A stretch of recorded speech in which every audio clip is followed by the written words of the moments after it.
Hello friends, कैसे हैं आप लोग। दोस्तों, मेरा नाम धीरेन्द्र है और मैं आपका स्वागत करता हूं अपने इस चैनल में जिसका नाम है कॉमिक्स एनिमल।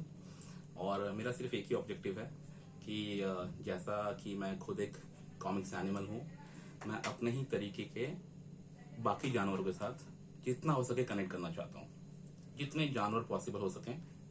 ठीक है। और आप लोग समझ ही रहे होंगे कि मेरा इशारा किन जानवरों की तरफ है। Yes, you right. सो दोस्तों, हमारे और आपके बीच में जुड़ने का सिर्फ एक ही माध्यम है, कॉमिक्स। ठीक है, क्योंकि वही हमको एक दूसरे से जोड़ता है। तो यहाँ भी हम बात कॉमिक्स की ही करेंगे। मैं आपको एक कॉमिक्स का रिव्यू करके बताऊंगा जो कि हाल ही में आई है। इसका नाम है सर्प सत्र। राज कॉमिक्स बाय मनोज गुप्ता की तरफ से उनकी ये ताज़ा तरीन पेशकश है। ठीक है। बहुत ही बेहतरीन आर्टवर्क है। टाइटल कवर देखिए आप जरा। ये इसका टाइटल कवर है, ये इसका बैक कवर है। आप स्पाइन देखिए।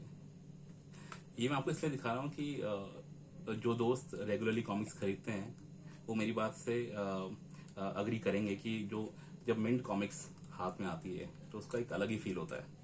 तो वो फील अभी मैं ले रहा हूँ अच्छे से। ठीक है।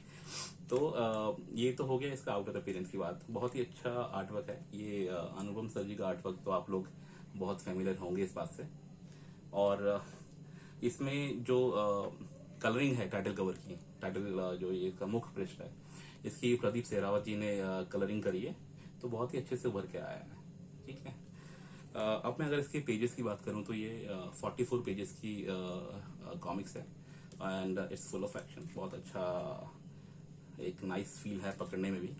और मैं आपको थोड़ा सा एक पर्सपेक्टिव देता हूँ। साइज की बात करें तो थोड़ी सी बड़ी है ये, जो आम कॉमिक्स होती है। ये एक मैंने नॉर्मल साइज की कॉमिक्स ली है। ठीक है। और I not get into the dimensional part because उससे कुछ खास फर्क पड़ता नहीं है। It's after all it's a comics, it's not a car. कि अगर डायमेंशन थोड़े बहुत बड़े भी होंगे तो उससे हमको लेग रूम ज्यादा मिलेगा या कंफर्ट लेवल ज्यादा आएगा, तो ऐसा कुछ नहीं है। ये देखिए, ये नॉर्मल कॉमिक का साइज है और ये इस तरह से कुछ दिखेगा।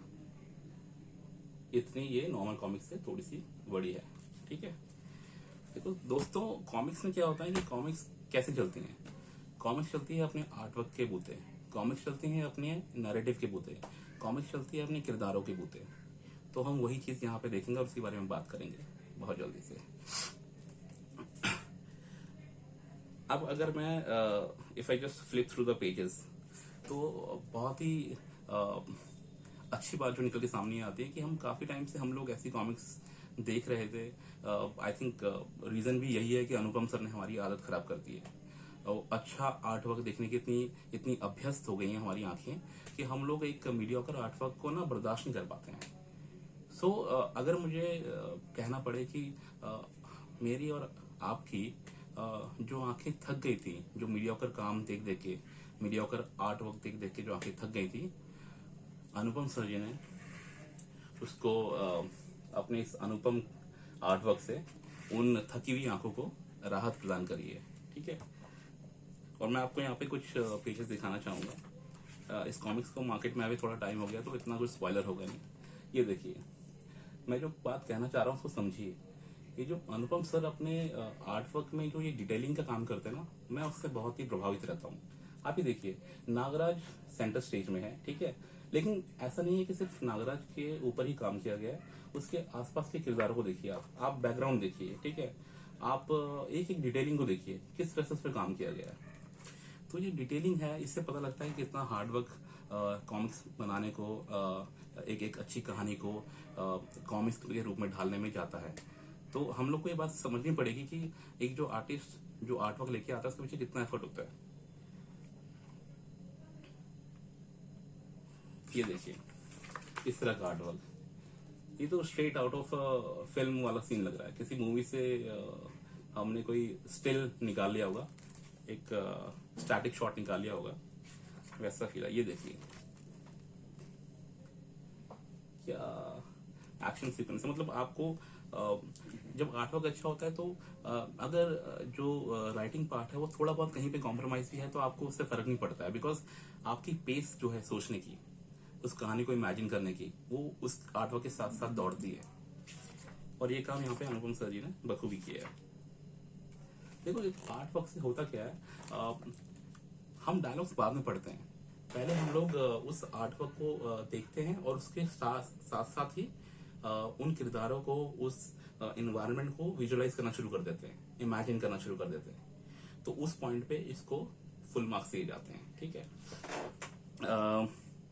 अगर हम इस आर्ट वर्क की बात करें जो अनुपम सर ने यहाँ पे किया है, इसकी जो इंकिंग है वो जगदीश जी ने करी है, और इसकी जो कलरिंग है वो भक्त रंजन साहब ने करी है। ठीक है, मैं आपको रैंडमली कुछ अंदर के पेजेस दिखा रहा हूँ, क्योंकि इतना रिस्क मैं सिर्फ अनुपम सर के आर्ट वर्क के साथ ले सकता हूँ। रैंडमली कोई सा भी पेज निकाल के दिखाऊंगा, you will be impressed with that. ठीक है, चलिए अब आते हैं हम अपने अगले पार्ट पे, जो कि है नैरेटिव के बारे में। ये कॉमिक्स की जो कहानी है दोस्तों, ये थोड़ी सी डिफरेंट है। ये एक नॉन लीनियर पैशन में, एक non linear fashion is the right word, में प्रोग्रेस करती है। ठीक है, मेरा मतलब है ये एक सीक्वेंस वाइज नहीं चलती है कि one thing will lead to another, ऐसे नहीं चलती है कि ये फ्लैशबैक्स में चलती है। काफी सारे फ्लैशबैक्स हैं कॉमिक्स के अंदर। किरदार आते हैं जाते हैं, उनका टकराव होता है, उनके बीच में डायलॉग्स एक्सचेंज होते हैं, थोड़ा ड्रामा होता है और फिर वो चले जाते हैं। कॉमिक्स की पेस बहुत अच्छी है। पहली कॉमिक्स है ये, आई डोंट नो कितनी कॉमिक्स आएंगी इस सीरीज में, बट ये इस सीरीज की पहली कॉमिक्स है। ठीक है, तो पहली कॉमिक्स होने के नाते बहुत फास्ट पेस्ड है। मैं समझ पा रहा हूँ कि फास्ट पेस्ड क्यों है। मेरे हिसाब से शायद जो कहानीकार हैं वो ये चाह रहे हैं कि काफी सारे सवाल जो पीछे छूट जाएंगे वो आगे जाके बाकियों की कॉमिक्स में वो देना चाहेंगे, और वो एक्साइटमेंट लेवल बना रहेगा। और सस्पेंस बहुत है इस कॉमिक्स में। सस्पेंस इन अ सेंस कि बहुत सारी चीजें हो रही हैं। ठीक है, छोटे छोटे से बहुत सारे एपिसोड्स हैं जो होते हैं, और जब वो हो रहे होते हैं तो आपको एंटरटेन करते हैं, लेकिन जब वो एपिसोड्स खत्म हो जाते हैं तो अपने साथ ही हम रीडर्स के लिए सवालों की एक लंबी सी लिस्ट छोड़ जाते हैं। ठीक है, और ये एक बहुत ही जांची परखी टेक्निक है स्टोरी टेलिंग की, कि जिसमें थोड़ा पार्ट बता दिया जाता है, थोड़ा छुपा दिया जाता है, ताकि जो रीडर्स का जो एक एक्साइटमेंट लेवल है, ठीक है, वो बना रहे। और सीरीज की अगर हम बात करें तो कोई सी भी आप सीरीज उठा लीजिए, उसमें अक्सर यही देखने को मिलता है कि पहली जो होती है वो प्रीकर्सर होती है, जो पहली इंस्टॉलमेंट होती है, उसमें कुछ पार्ट बताया होता है, कुछ पार्ट, कुछ कहानियां, कुछ किरदार दिखाए होते हैं। तो उन जो सवाल वो छोड़ के जाते हैं रीडर्स के लिए, उनका जवाब आने वाली कॉमिक्स में दिया जाता है। ठीक है, तो उस हिसाब से वो सभी चीजें इस कॉमिक्स में आपको देखने को मिलेगी। बहुत ही अच्छे तरीके से कहानी डेवलप होती है, ग्रो होती है। किरदार भी इसमें बहुत सारे हैं, आपको पसंद आएंगे। और आपके अधिकतर जो पसंदीदा किरदार हैं नागराज कॉमिक्स से जुड़े हुए, वो सारे आपको इस कॉमिक्स में मिलेंगे। ठीक है, एक बात मैं और कहना चाहूंगा,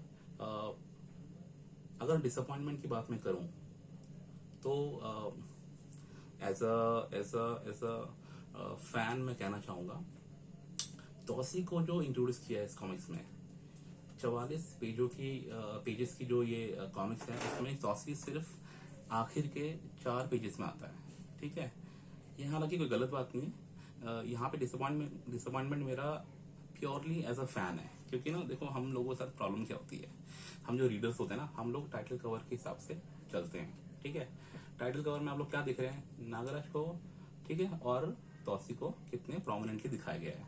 ठीक है, तो हम लोग सोचते हैं कि शायद ये दो किरदार कॉमिक्स में भी बराबर स्पेस, बराबर साझा कर रहे हैं, इनको बराबर की फुटेज मिली होगी कॉमिक्स में भी, और जो कि नहीं होता है। लार्जली इट्स अराउंड नागराज, और Tausi is introduced towards the end of the comics. तो हालांकि जैसे मैंने पहले कहा कि ये भी एक सोची समझी टेक्निक है, होती है, जिसमें हम लोग एक सस्पेंस छोड़ के जाते हैं रीडर्स के लिए, ताकि आने वाली कॉमिक्स में उसके हम जवाब दे सकें। तो जिन लोगों ने कॉमिक्स पढ़ ली है, मैं उनसे थोड़ा रिक्वेस्ट करूंगा कि वो कमेंट सेक्शन में अपने अपने व्यूज दें, उनको कैसी लगी, उनका क्या इंप्रेशन रहा इस कॉमिक्स को पढ़ने के बाद, क्या उनकी उम्मीदें थी, और उन उम्मीदों पे जो मनोज सर की जो टीम है वो कितना खरी उतरी है या नहीं उतरी है, प्लीज बताएं। जिन लोगों ने ये कॉमिक्स अभी तक नहीं पढ़ी है या किसी कारणवश उन तक नहीं पहुंची है, तो मैं उनको ये सजेस्ट करना चाहता हूँ कि आप इसे जरूर खरीदें, पढ़ें, एंजॉय करें, you will not be disappointed. देखिए, half the battle is won because of Anupam sir's art work, ठीक है। तो आपके 50% जो है मतलब पैसा वसूल तो वहीं पर हो गए हैं।